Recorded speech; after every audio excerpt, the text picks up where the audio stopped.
name's Michael Blumenthal. I've spent about 30 years in the healthcare data and technology space, with about half that time focused on retrieval and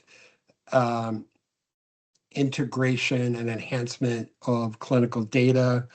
And in my past life, I've worked with some of the folks that are on this call, so some familiar faces. I'm also an investor and advisor to Velux. So this is the first in a series of kind of like lunch and learns that we're going to do. And we tried to, we respect how busy everyone's time is. So we tried to limit them to 30-minute sessions. And that's why we've broken them into a couple of sessions. So excited to kick this off with Michael Campbell as our speaker. Michael will introduce themselves, but Michael is the VP of Quality and Consulting Services at Velux. So without further ado, Michael, I'm going to pass it off to you. Okay. Thank you, Mike. Good afternoon and good morning, everyone. We really thank you for joining. As Mike noted, today's webinar is really the first in a series of webinars that we're doing about clinical data operations, and really specifically for health plan quality managers. I'll be leading the series, and I'll be sharing with you our research findings and our observations and our recommendations really on the why and the how of optimizing your organization's data operations, or more specifically, your clinical data operations. In case you haven't noticed, our industry is, I say, collectively recalibrating from kind of legacy organizations really focused on payment and benefit design and coordination and reporting towards, using to some extent both clinical data, but are we predominantly really retrospective payment claims data, to, I'll say, more automated, more agile, more digital first, data first organizations that are responsible for, I would say, orchestration of real-time, high frequency, low latency data, so that we can really prospectively identify and isolate and ultimately mitigate risk factors happening at the individual and contractual and organizational level. As Mike noted, we know there's a lot of, say, Southern Californians here, West Coasters. So given your proximity to the entertainment industry, I'm going to leverage an expression used in that industry of setting the scene. So we're going to talk today predominantly about what the market conditions are, both from a financial perspective and an operational perspective. And then there'll be a short kind of character introduction for myself. And then we'll really begin this story arc from where we are with our current clinical data operations, and to set kind of a future state where we're moving towards, so that we, as like kind of players in this scenario, really can overcome. I at times thought it was kind of hyperbolic to say this, but the more news I read recently, the more direct conversations I have with colleagues, I think we're really in a kind of an existential crisis. And to stay relevant and viable in this new paradigm, I think it's important that we really paint a roadmap for where we're going or where we should go strategically. So to that point, I'm going to share my screen, and let me know if somebody can let me know if they're not seeing everything they need to be seeing. You should see entirely the full screen title page. Yes, it looks good. Okay, we are. Okay, great. All right, so with that in mind, let's start right in. So in the health payer market, we have really two different phenomenon, we'll say, going on. So we have declining revenue growth, and we have increasing operating margin pressures. So on this top line, I don't think it's a surprise to anyone that we see massive disenrollment occurring across the Medicaid rolls. In fact, one consultant referred to it as the most unprecedented disenrollment of American insurance in history. So we know that's predominantly coming from the redeterminations and the loss of eligibility for Medicaid membership. On the other side, on the ACA exchange segment, we know that there's ongoing dispute and debate about the enhanced subsidies, those expiring at the end of the year. I think it's likely that we would see, or going to see, continued exits from that market. I already have some evidence of that with some clients that I've spoken with. Or the other scenario is that they raise premiums so much that ultimately people simply drop coverage. On the Medicare Advantage, now that's been an exciting space to really keep an eye on. But for star ratings, we saw massive realignment and resorting of plans on their Medicare stars ratings for 2025. I think there was a pretty impressive recovery for 2026. But that said, we know that there's expected pressures and difficulties for plans to really hit those thresholds going forward. So it's going to be a challenging space to continue to recapture revenue. Here we are on day 28 officially of our government shutdown. So we know that there's continued constraints on government reimbursements. There's been no kind of shy messaging about the pressures that are going to be placed on a number of different segments, including the ACA rolls is just one example. I think the typical response we see for most plans is simply to raise premiums, and that's kind of been the go-to, I think, for as long as we all can remember. I saw one incident in reading about the impact of premium increases in Wisconsin, and it was a newspaper article that they were looking at increases of as much as 800%. I'm not talking about a meme coin or cryptocurrency. We're talking about 800% increase in premium. There's no doubt that's going to level off. So any increase in premiums is likely to be offset with people simply just choosing to not take coverage. On the bottom line, where we start to talk about operating margin pressures, it's been repeated, this mantra that we have higher utilization rates happening across all segments. And with this disenrollments that I mentioned earlier, we expect that the populations that do remain, just I think from a accounting standpoint, would be the sicker and older risk pools. And then we also know that with the ALR and MLR, those are continuing to see upward pressure. Many of the plans are exceeding what their desired thresholds are, somewhere in that 90% range, at least on the MLR. And then again, this new administration's made no qualms about communicating that they want more pervasive, more frequent, a broader breadth of audits, particularly on RADV. And that, of course, is precipitating additional audit cost as plans go into more defensive mode in preparation of potential audits. I know there's been some reprieve on that, but I think the message is pretty clear that there's going to be increased scrutiny, particularly for risk adjustment.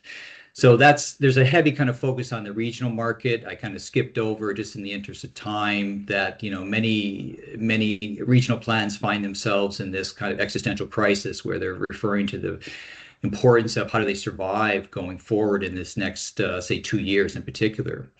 On the larger insurers, I don't think there's necessarily a better scenario. Maybe they have better access to equity, but there's no doubt that Wall Street, which tends to be kind of discriminating and I think in many ways very forgiving, has really pushed national insurers from this stable rating into this negative. It takes a lot to get into the negative slots, but unfortunately that's where we're finding ourselves as an industry.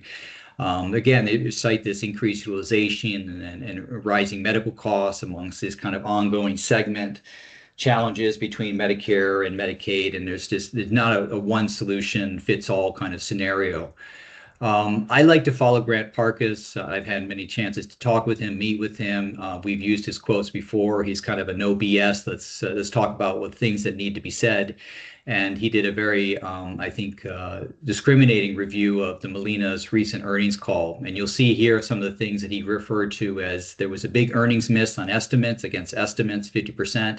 I mean, you'll get punished by Wall Street for a 2% mix, but a 50% mix precipitated a 20% post-earnings drop, which again, I thought we were not dealing in meme coins, but sometimes when I look at these numbers, I start to wonder. Again, here you see we're exceeding the MLR at 92.6%, so we're way above what I think is a standard threshold that plans are hoping to maintain. But there's a lot of things that weren't said, and the things that I think maybe are happening in discussions internally, but there's no real clear purview as to where we're going. I think we know that utilization costs are going up, but we don't know if that's necessarily temporary or that's like a structural change. There's a lot of nuance. It has to be reviewed on the long-term impact of redeterminations. Is there state level differences happening there? Medicare stars, as I mentioned, and certainly HEDIS are continued important areas of operation and improvement, but to do so efficiently within each health plan. But there's not real clarity around many of those areas. Plans have really clearly, at least in some of these earnings calls and some of the internal discussions that we've had, have made it very clear they're not really in a position of trying to go aggressive on growing their top line. I think most plans are going into a defensive mode and really trying to prioritize bottom line, meaning that, how can we operate more efficiently? How can we restructure? How can we become more streamlined? What kind of workflow? And one of the consequences of that, as I think you have observed, and I've certainly observed it with many colleagues that I've spoken with, is there's job cuts, layoffs. I use all these different terminologies because I was kind of impressed with all the variants of job cuts that were put out there. Maybe if you have a couple, you want to put them in the chat. But my favorite actually was voluntary separation packages. It sounds like something that a divorce attorney would be using in a statement, but we definitely see that happening. I've observed it, and of course you have articles like this ongoing trending of payers that are cutting jobs, and we really look at a range of, like, say, 2% up to 20%. So rather significant job employment decreases. I mentioned earlier that we're going to see, I think, a number of plans just simply drop certain products like their ACA marketplace in particular. And then this is, for me, unprecedented. Maybe I haven't paid as much attention as I should, but a number of health plans are just simply ceasing operations. They don't have business models that are viable. They're not profitable, and maybe they're be loaded down with debt. So there's not even a buyer in some of these scenarios to come and pick them up on the cheap. So here's just a list of some of the plans that I'm aware of that are ceasing either all or, let's say, 95% of their operations. So this is the kind of this is where we're operating from a market perspective, as we start to then get into some additional challenges. But I also want to make sure we pivot on this being also an opportunity. There is a consultant who's had a deep experience in the industry named Lauren Dauto. I've had a chance to meet with her. She wrote a great white paper, which I have a reference to that at the end of the slides. And one of the statements I really like that she wrote is, the real shift is a deep structural rejection of opacity, fragmentation, and fee for denial control mechanisms. In its place, regulators are erecting data transparent, interoperable, and value-bound system with uncompromising rules and tight execution windows. And as an example of that, there's three kind of areas that I want to focus on. They're all pertinent to our discussion about efficient data operations. The first one is prior auth. I think everybody should be familiar with this new mandate that's coming in, but I think we've tend to over-focus on the mandate of interoperable prior auth APIs by January 1st, 2027. Actually, there's already provisions that need to be put into place now. Well, sorry, within the next 2 months, which in our space it probably means now. And it includes a number of public reporting metrics on denials, approvals, and delays. And there's very tight constraints about how timely plans need to be in response to prior auth requests. That's going to mandate some level of standardization, both internal in workflows, but also just in data exchange. A much higher level of transparency that I think we've typically been used to in the past. And of course, speed is critical in that scenario. Interoperability mandates, that's an area, of course, that we're really, really deep into. And it's part of the reason that VLOCs exist, is because we know that on top of the payer access APIs that were already supposed to be stood up as early as 2020, maybe 2021, I may be off a little bit on my dates there, but we know there's data exchange needing to occur between payer and payer also by January 1st, 2027. And then to some degree, all of these are variants of exchange of data between payers and providers. So that case as well, there needs to be standardization, speed, security has a component. It's one of the reasons that we're very strong proponents of FHIR because it has a number of different scoping and access security that are non-existent in the current industry with our current processes. And of course, the data quality standards of accuracy and completeness. You'll start to pick up, you're going to start picking up a lot more references to data quality and dimensions of data quality as key areas of strategy that we think really should be leveraged to be able to optimize your operations. And then risk adjustment. I'm not an expert in risk adjustment, but what I did discern from my reviews is that we're really moving away from this volume.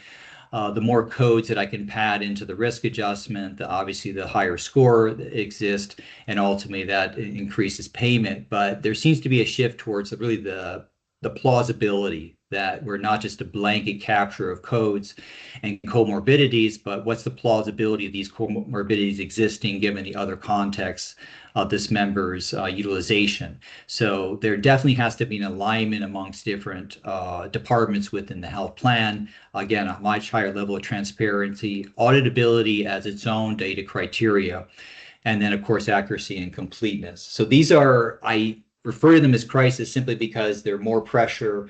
They're going to obviously have a bottom line increase in costs, but when done and executed correctly, there's lots of evidence that you can actually make them strategic advantage, especially if you move early on them and start to build up your technical expertise and realign your workflows to optimize those interfaces. Like I mentioned, Velox, I mean, we're a very new company, but we are compiled of a number of different industry veterans. It's possible, I haven't necessarily counted the total number, but we may be pushing 2 centuries worth of experience across a number of different domains within the industry, including value-based care, software development with the focus on healthcare technology, database design, all these different aspects, risk adjustment, and as such. So we're really well situated with our technical expertise and our platform, and we really make it our mission to really help the industry address these key pain points as we move towards interoperability with a high prioritization around data quality and efficiency. Myself, I do know some of you on the call, and it's good to see you again, but many of you know that I've actually had many, many years and approaching nearly 3 decades as a certified HEDIS compliance auditor.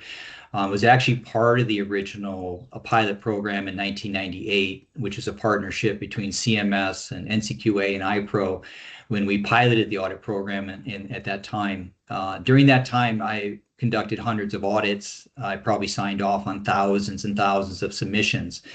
I really try to always go back to my origins and my academic background on really comparative health policy to understand kind of systemically where we are now and how that compares and what are the different variances that we can implement to become more efficient. I also have been deep in data modeling and management for a number of years, and I think in the last, say, nearly 10 years, I've really started to get more involved in data development, software development. FHIR, of course, is an area that I was starting in 2020. And various levels of involvement from being a tester to an educator to at least obtaining a proficiency certification in 2023. And then I was brought on board along with my IP to Velox in 2024, where, as Mike noted, I've been VP of Quality Solutions and Consulting since then. So that's kind of the macro picture of what's happening. That I think we can all kind of see that happening on an ongoing basis.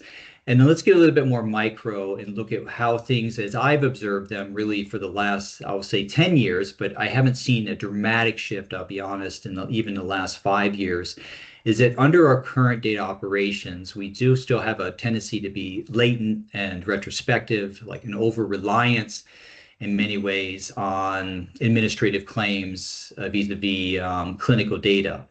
Of the clinical data that we do use, if it wasn't for CCDs, I think we could nearly say that there's zero use of clinical data format standards. CCDs, I think, is the one exception. And of course, we think the area that really needs to scale out, of course, is FHIR. I started asking questions as I got more and more, I'll say, academic about data management and started to bring that into the context of my audits and asking questions in about 2018 about health plans and understanding where they are with their data governance, their enterprise data management, and where they're even using frameworks, that they even have a data governance committee, what tools they were using. And I saw maturity levels that I think were certainly nowhere near what we see in banking, maybe better than what we see in education. But I always try to remind clients that, remember, we're talking about healthcare, life and death, patient safety, high liability, high risk. We should be much, much further along in our use of these standard frameworks. And then another area where I do acknowledge that every ETL analyst is certainly doing work around data quality metrics, but they tend to be more high levels. They focus on record count, reconciliations, certainly completeness at the field level, making sure there's no null values in a required field, for example. And we've done pretty good, I think, with a lot of validation of valid codes in areas like that. But there's not a standard framework. There's a lot of variability in what's considered to be priorities. There wasn't really a clear setup of what are the dimensions that we need to include for each set of data to be use case specific or fit for purpose for the variety of different use cases. We've recently become more sophisticated about that, and I think we're starting to finally move out of the kind of the academic world of data quality toward the more practical and applied world. Moving forward, I'll say future state, when we really are thinking about data operations as strategy, we move towards real-time or prospective and high trust. We move away again from administrative towards clinical data, really supply side, ideally from the authoritative source, i.e. the EHR, not through intermediaries. And then we ensure compliance with de jure formal standards. And the de jure means it's a mandate, it's a government mandate. And we certainly see that all over every legislation coming out of ASTP and CMS, a formal standard. And I say this just to clarify, I think there was for some time plans or clients indicating that, maybe this will just be a passing phase and FHIR will go away.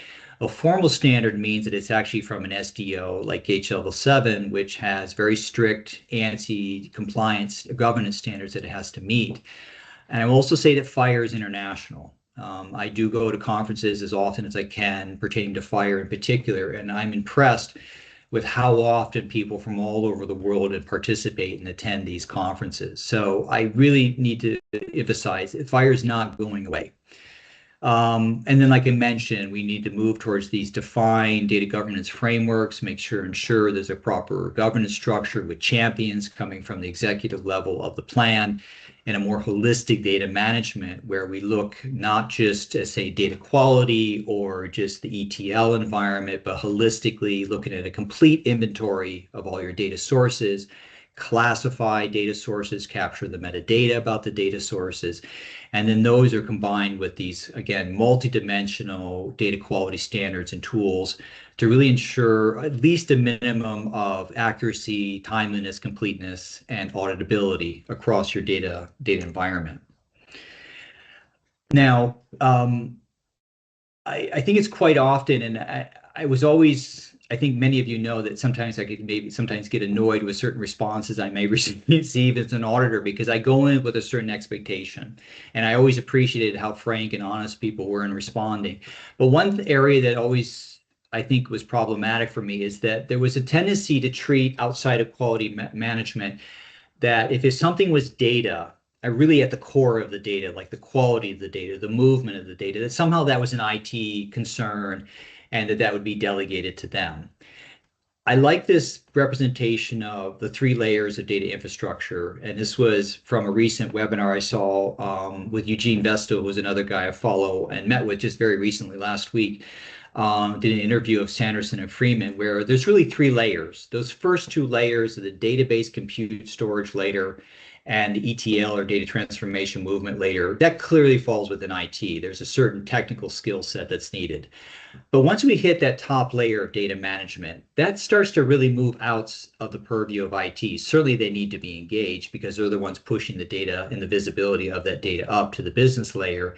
But at that layer, it really needs to fall more broadly and become everybody's responsibility. And that's where we hit this components of data governance, inventory, and quality.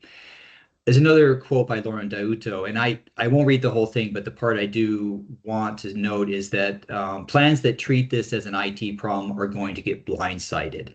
And that's a big reason why we want to help to create visibility around this concern and use VLOX in our technologies and in our expertise to really help plans move and to prioritize and share accountability around this particular management of data. Okay, so this, again, I said this is the first in a series of webinars. We have a lot of other areas where we're really going to get more into the how of optimizing your data operations. Some of those components, this is not everything, but this is a couple key areas where I think we'll definitely be focusing on, which is building a data inventory and classifying each of your different data sources, understanding what data provenance is, and some things that are coming up regarding US CDI and US core that pertain to provenance, understanding what data lineage is and how to determine that and how to score your data channels according to data lineage. And then data quality dimensions and frameworks. So we have a more standard framework that we're referencing. And then ultimately, all this has to be provable at an ROI. And we feel that it's possible to do so and actually even stack ROI across a number of different use cases. So when you seek financing or budget around improving and optimizing your clinical data operations, that it's provable at an actual financial level. Okay, I think that's where we hit our timeline, our time limit. We still have some time for questions. I certainly encourage you to ask, and if not, I think Mike or someone else on the call may have a couple of questions that we can ask to be able to finish out with some momentum here.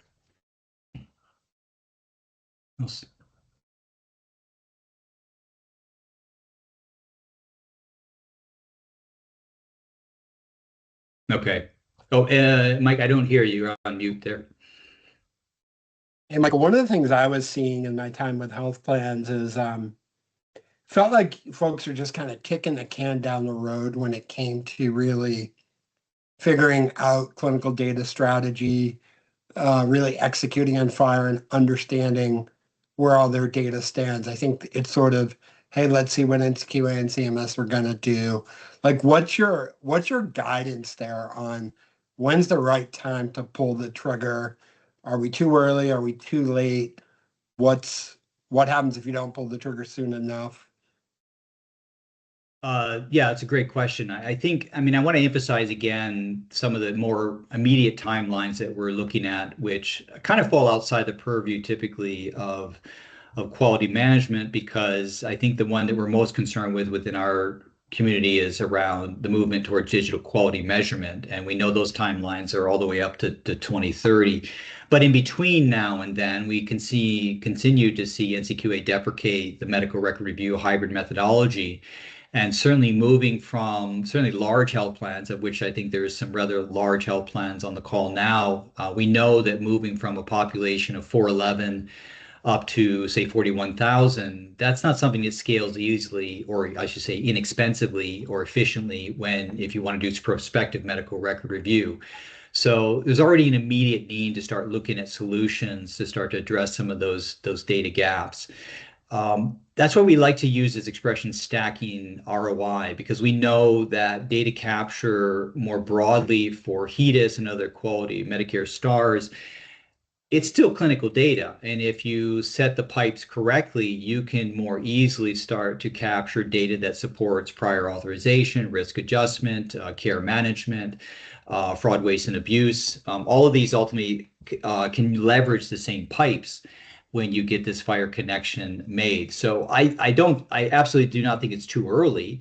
I think that the idea is that most plans that we've spoken with said they know they need to do something and they want to do something, they just don't know where to start. And what we've seen in advisement coming from a number of different plans is that, maybe we just start with an inventory, and we agree, absolutely, this is where you start. And I think we've seen that also with even vendors, that, the first thing you need to do is get an inventory. And that's really a core part of what we do with VLOX, is that we help you build a dynamic inventory that's really focused on business users as opposed to less than IT users, because IT may get a little too granular. You can really get the nuance of all the different ETLs and data attributes. we need a high level, like where are we with our inventory? And then you can figure out where you're going and how you need to move forward if you know where you are. So I think building strategy starts with really starting with where you are, what are going to be the ROIs that we need to, or sorry, the use cases we need to prioritize so we can get the best ROI, and then building that business case going forward. Not making an overcommitment to any particular vendors is something that we recognize, and that's why we think we have a very lightweight, very low engagement requirement for IT on using our platform. And I mean, we eat our own cooking, right? The advice and the recommendations we're giving are in alignment with what our platform does, because we know that's the best way to start, and we've seen success already for plans that have adopted it. We got one other question. It's from Jason Lee. Okay. It's really about RADV audits. So Jason pointed out that the scope of RADV audits is sort of increasing exponentially.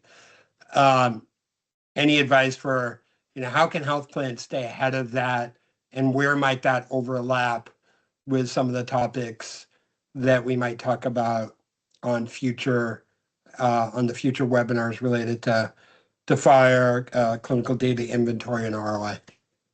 Yeah, that's a great question. And actually, we have a very specific instance in which we've met with one of our advisors that we meet with on an ongoing basis. And the approach that they have taken is that, and I use the word pipes, and I hope everybody understands. That's just like, how do we get the data from the provider into the plan?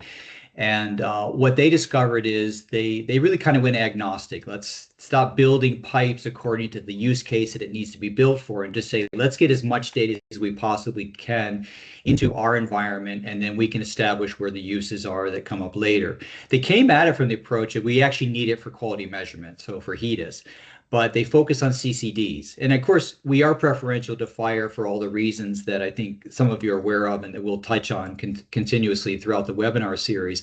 But CCDs are out of the gate extremely useful because they're very broadly defined, meaning that what they found actually in that scenario by opening that up and allowing CCDs in and starting to deal with all the parsing, there's costs that's involved there, and they realized actually it was worth it. It was worth it because they saw tremendous improvement in the risk adjustments.